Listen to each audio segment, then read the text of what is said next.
राजस्थान के रेगिस्तान के बीचों बीच बसा राजनपुर एक ऐसा गांव था जिसके बारे में लोग दिन के उजाले में भी बात करने से कतराते थे। उस गांव के छोर पर खड़ी थी एक विशाल हवेली, रायज़ादा हवेली। कहते थे कि उस हवेली की दीवारों ने कई चीखें अपने अंदर दफन कर रखी हैं। शहर में रहने वाले समीर को जब पता चला कि उसने विरासत में वह हवेली जीती है, तो वह अपने 3 दोस्तों आर्यन, नेहा और कबीर के साथ वहां जाने का फैसला करता है। रात के 8 बज रहे थे जब उनकी गाड़ी हवेली के जंग लगे दरवाजों के सामने रुकी। चारों तरफ सन्नाटा ऐसा था कि खुद की सांसें भी शोर कर रही थीं। जैसे ही समीर ने मुख्य द्वार का ताला खोला, एक ठंडी हवा का झोंका उनके चेहरों से टकराया, जिसमें सड़ी हुई चमेली की गंध थी। नेहा ने झिझकते हुए कहा, समीर, मुझे यहाँ कुछ ठीक नहीं लग रहा, चलिए वापस चलते हैं। समीर हंसा, अरे डरो मत, पुरानी हवेली है, थोड़ी धूल और गंध तो होगी ही। रात के करीब 2 बजे थे। सब अपने अपने कमरों में सो चुके थे। अचानक आर्यन की नींद एक अजीब सी आवाज से खुली, जैसे कोई भारी चीज जमीन पर घसीट रहा हो। घिस घिस। आर्यन ने टॉर्च जलाई, लेकिन कमरे में कोई नहीं था। तभी उसे छत से कुछ टपकने का एहसास हुआ। उसने ऊपर देखा तो उसके होश उड़ गए। छत से पानी नहीं, बल्कि गाढ़ा काला खून टपक रहा था। वह चिल्लाता हुआ बाहर भागा, जहां उसे समीर और बाकी सब मिले। वे सब भी डरे हुए थे। कबीर ने कांपते हुए कहा, मेरे कमरे की खिड़की के बाहर कोई खड़ा था, कोई बहुत लंबी औरत जिसके बाल जमीन को छू रहे थे। अगली सुबह वे वहां से निकलने ही वाले थे कि उन्हें पता चला कि उनकी गाड़ी के चारों टायर फटे हुए हैं और फोन का सिग्नल पूरी तरह गायब है। अब उनके पास एक और रात वहां बिताने के अलावा कोई चारा नहीं था। हवेली की छानबीन करते वक्त समीर को एक पुराना नक्शा मिला जो एक गुप्त तहखाने की ओर इशारा कर रहा था। जिज्ञासा के मारे वे तहखाने की ओर बढ़े। वहां एक भारी लकड़ी का दरवाजा था जिस पर लोहे की जंजीरें लिपटी थीं। दरवाजे पर लिखा था, इसे मत खोलना, वह प्यासी है। समीर ने उसे अनसुना कर जंजीरें तोड़ दी। अंदर का नजारा भयावह था। चारों तरफ पुरानी हड्डियां बिखरी पड़ी थीं और बीच में एक आदमकद आईना रखा था जिसे काले कपड़े से ढका गया था। जैसे ही समीर ने उस आईने से कपड़ा हटाया, पूरी हवेली कांपने लगी।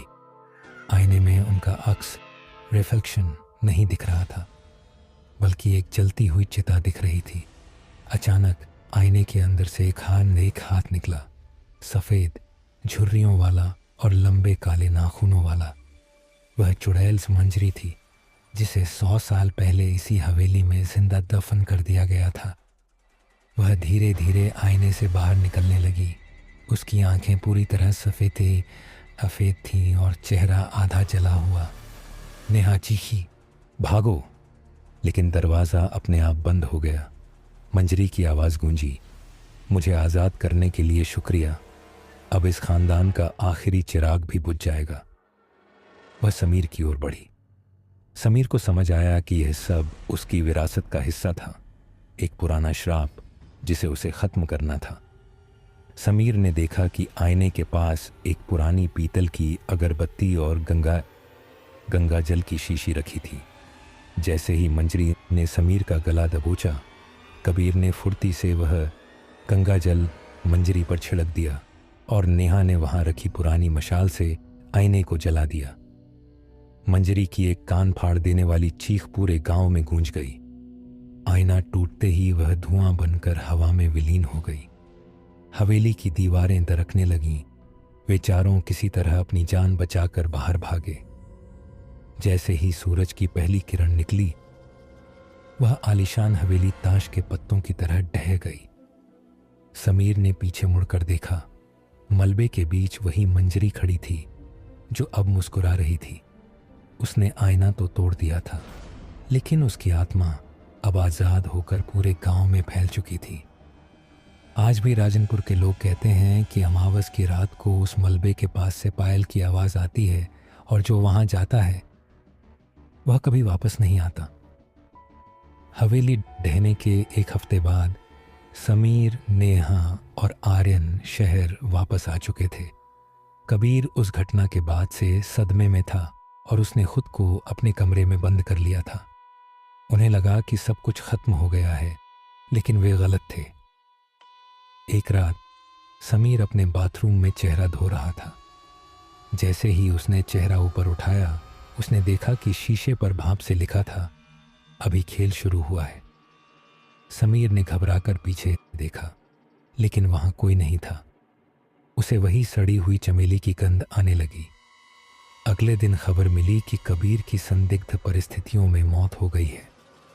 जब पुलिस ने उसका कमरा खोला तो देखा कि उसके कमरे की हर दीवार पर खून से वही टूटे हुए आईने का निशान बना था जो उन्होंने हवेली के तहखाने में देखा था। सबसे डरावनी बात यह थी कि कबीर की आंखें गायब थीं। नेहा और आर्यन समीर के घर पहुंचे। नेहा कांप रही थी। समीर, वह हमारा पीछा कर रही है। उसने कबीर को मार दिया। अब हमारी बारी है। आर्यन, जो पहले भूतों पर विश्वास नहीं करता था, अब टूट चुका था। उसने कहा, हमें उसी गांव वापस जाना होगा। उस तांत्रिक की तलाश करनी होगी जिसके बारे में गांव वाले बात कर रहे थे। शायद वही हमें बचा सके। तीनों दोस्त दोबारा राजनपुर पहुंचे, लेकिन इस बार गांव का नज़ारा बदला हुआ था। दिन के उजाले में भी वहां सा सन्नाटा था। गांव वालों ने उन्हें देखते ही अपने दरवाजे बंद कर लिए। तभी उन्हें एक बूढ़ा आदमी मिला जिसकी एक आंख सफ़ेद थी। उसने उन्हें चेतावनी दी, तुमने उस प्यासी रूह को आज़ाद कर दिया है। वह सिर्फ खून नहीं, तुम्हारी पहचान चाहती है। वह आईने के बाहर आ चुकी है, लेकिन उसे पूरी तरह इंसानी रूप लेने के लिए 3 और बलि चाहिए। बूढ़े आदमी ने बताया कि हवेली के मलबे के नीचे एक अघोरी गुफा है। मंजरी की असली ताकत आईने में नहीं, बल्कि उसकी उस अस्थि कलश में है जो उस मलबे के नीचे दफन है। रात के सन्नाटे में वे तीनों टॉर्च लेकर उस मलबे के पास पहुंचे जहां कबीर रायज़ादा हवेली खड़ी थी। जैसे ही उन्होंने खुदाई शुरू की, वातावरण का तापमान गिर गया। अचानक आर्यन की चीख सुनाई दी।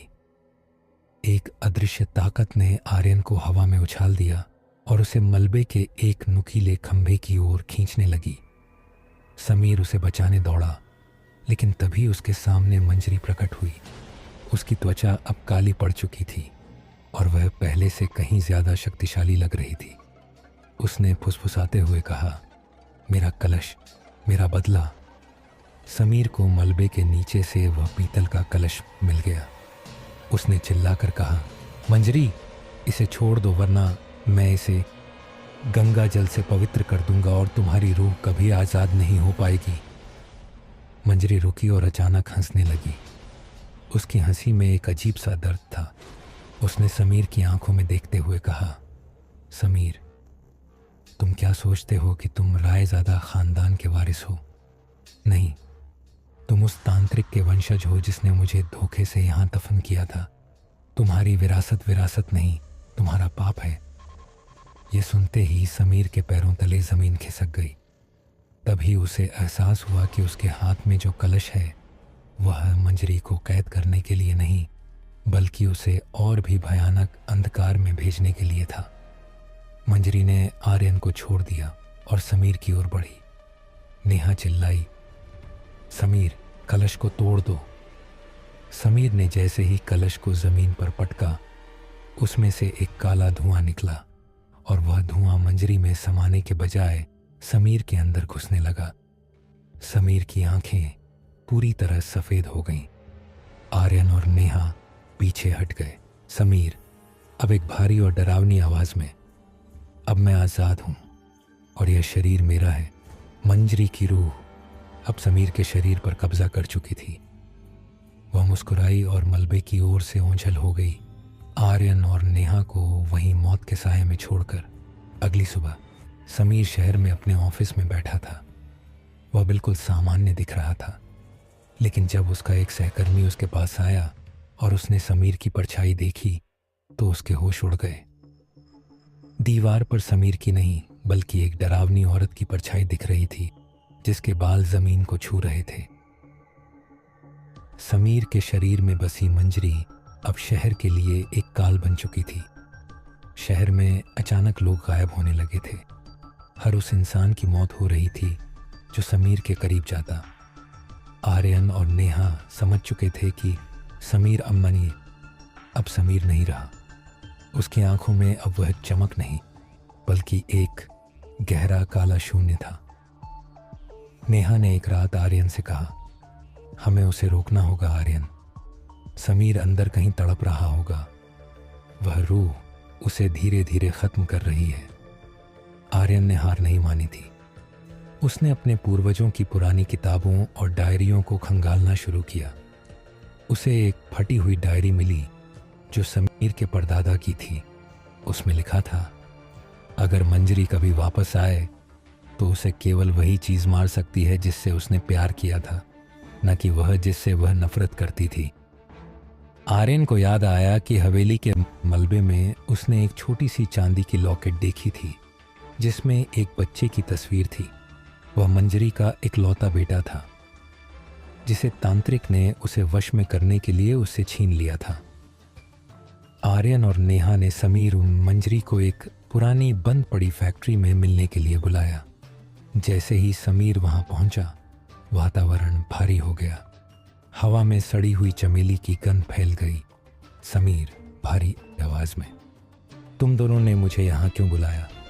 क्या तुम्हें अपनी जान प्यारी नहीं? आर्यन ने साहस जुटाया और कहा, हम तुम्हें मारने नहीं, तुम्हें तुम्हारी सबसे कीमती चीज लौटाने आए हैं मंजरी।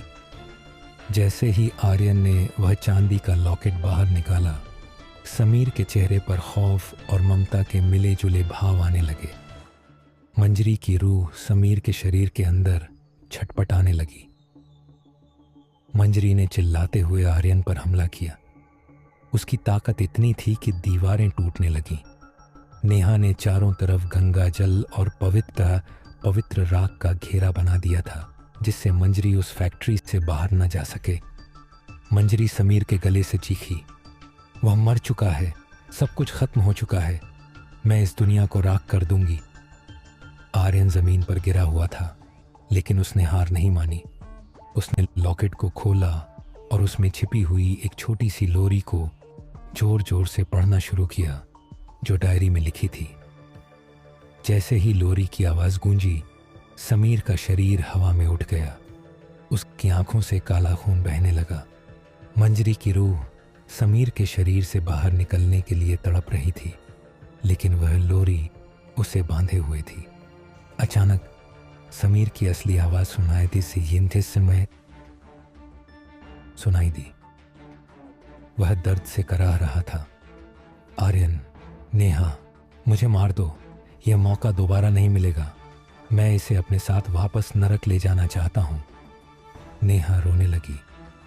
नहीं समीर, हम तुम्हें नहीं खो सकते।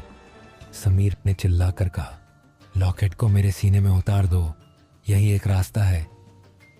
आर्यन की आंखों में आंसू थे। उसने वह नुकीला चांदी का लॉकेट उठाया और पूरी ताकत से समीर के सीने पर दे मारा। एक तेज सफेद रोशनी पैदा हुई। पूरी फैक्ट्री कांपने लगी। मंजरी की एक आखिरी भयानक चीख गूंजी और फिर सब कुछ शांत हो गया।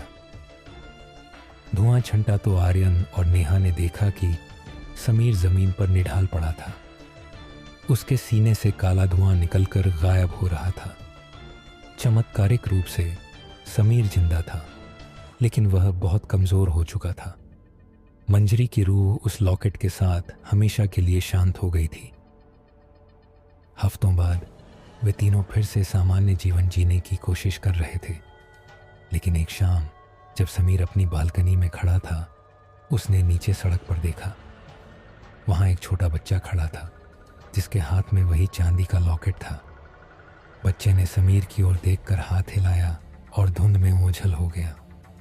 समीर समझ गया कि मंजरी को मुक्ति मिल गई है, लेकिन यह विरासत अब भी उसके खून का हिस्सा है।